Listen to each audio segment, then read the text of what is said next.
কোনো অপরাধ, কোনো পাপ হয়ে গেছে, নিজের প্রতি নিজে আমরা অবিচার করে ফেলেছি, কোনো অন্যায় হয়ে গেছে, আমরা এরকম অপরাধের পর মনে মনে তওবা করি, ফিরে আসি আল্লাহর কাছে, আল্লাহর রহমতের ছায়া তলে ইস্তেগফার করি। অনেক সময় আলহামদুলিল্লাহ এই আমলটা আমাদের মধ্যে আছে। কিন্তু গুনাহ হয়ে গেলে, অপরাধ হয়ে গেলে 2 রাকাত সালাত আদায় করে আল্লাহর কাছে মাপ চাওয়া বা তওবা করা, যেটাকে সালাতুত তওবা বলা হয়, এই সালাতুত তওবার আমলও আমাদের সমাজে খুব বেশি একটা প্রচলিত নাই।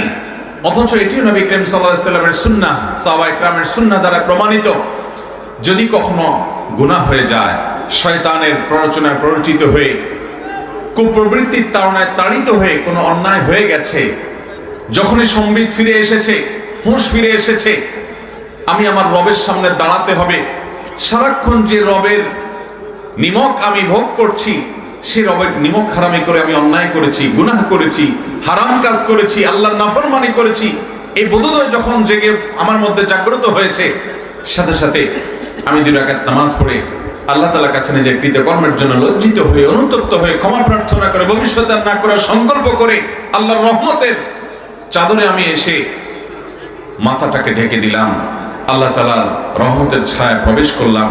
এটা হলো সালাতুত তওবা।